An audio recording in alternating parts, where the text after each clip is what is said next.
The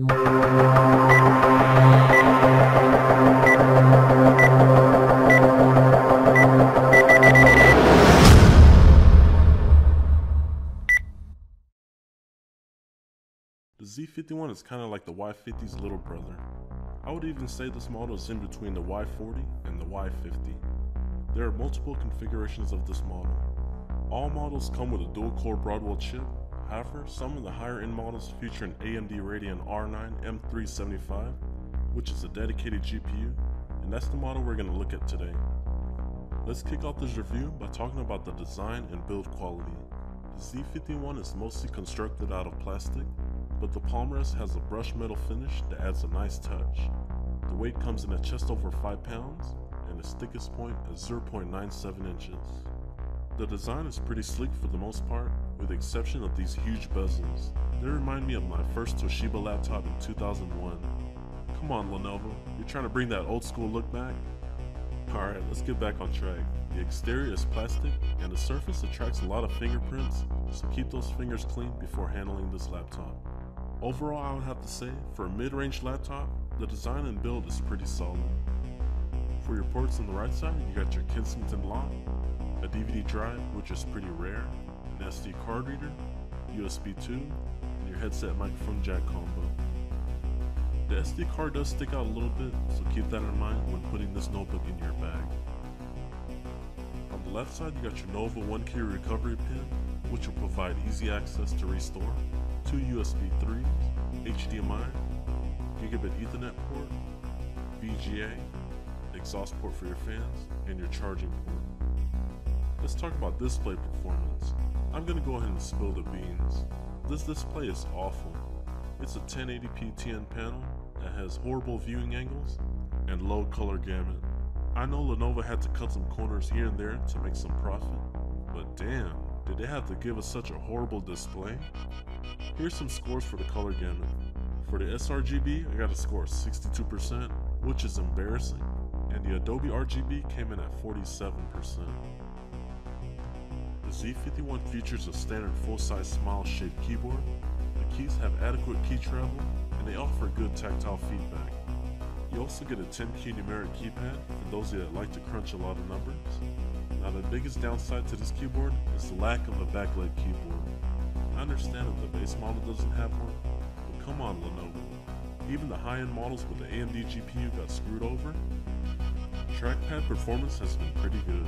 The surface offers good resistance, and the overall size of the trackpad is adequate for a laptop this size.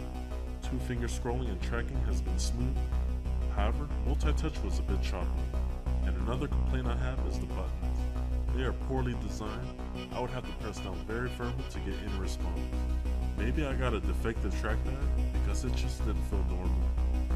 The processor powering this laptop is a dual-core Broadwell i7-5500U. The performance is good for many applications like programming, light photo and light video editing. This CPU also did a decent job of powering this laptop when playing games. I thought the dual-core would be the bottleneck, but I was quite surprised that it held its ground. Here are some benchmarks for the Core i7-5500U. For the single-core score, I got 2,811. And the multi-core score came in at just over 5,700, followed by Cinebench R15 with a CPU score of 262 CV. Here are some CPU temperatures during casual use. The average was around 52 degrees Celsius, and the maximum was around 57 degrees Celsius. This is with basic productivity like web browsing, Netflix, and word processing. We'll take a look at temperatures after playing games in just a bit. If you choose to go with the base model, you'll only get the Intel HD 5500, but if you spring for the high-end models, you'll also get the AMD Radeon R9 M375. It is based on the older Cape Verde architecture, and the major downside is the DDR3 memory interface. And here's the benchmarks for this AMD GPU.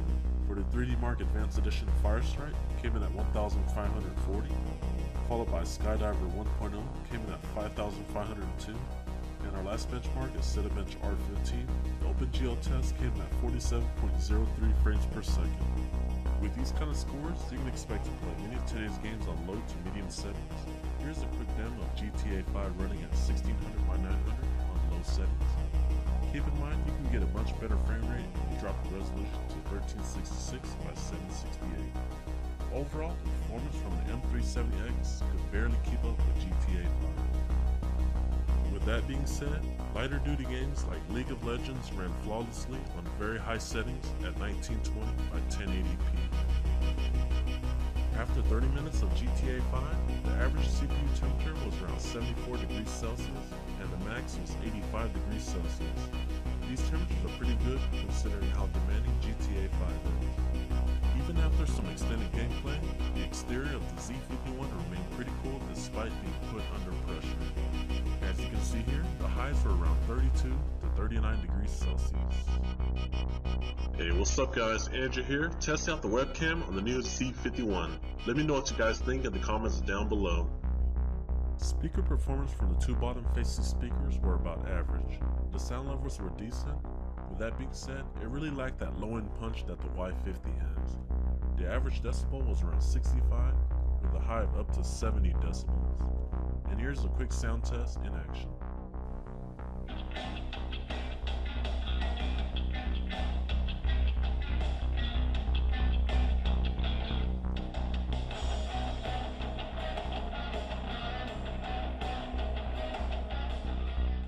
Okay, let's dive into battery performance. You're getting a 41 watt-hour battery pack that will get you roughly 3 to 3.5 hours with normal productivity. Now if you plan on playing games on the battery pack, you'll get around an hour to an hour and a half of gaming. The 1TB hard drive is adequate. It's just a tad faster than the traditional 5400 RPM hard drive thanks to the 8GB of onboard SSD cache. However, I would recommend upgrading to an SSD for the best performance. Speaking about upgrades, you can also max out your RAM to 16GB thanks to the 2 DIMM slots on board. Wi-Fi performance on the Intel AC3160 has been great. It's not as stellar as the bigger brother of the AC7265, but the performance during Grand Theft Auto 5 Online has been a great experience. So let's get to the conclusion of the Lenovo Z51. The specs are pretty good for a mid-range laptop. It offers a fast and efficient dual-core i5, 8GB of RAM, and a fairly capable AMD Radeon R9 M375. The major downsides is the horrible TN panel. The viewing angles and colors were just not up to par. If I were you, I would save a little more and get the Y50 with the new IPS panel.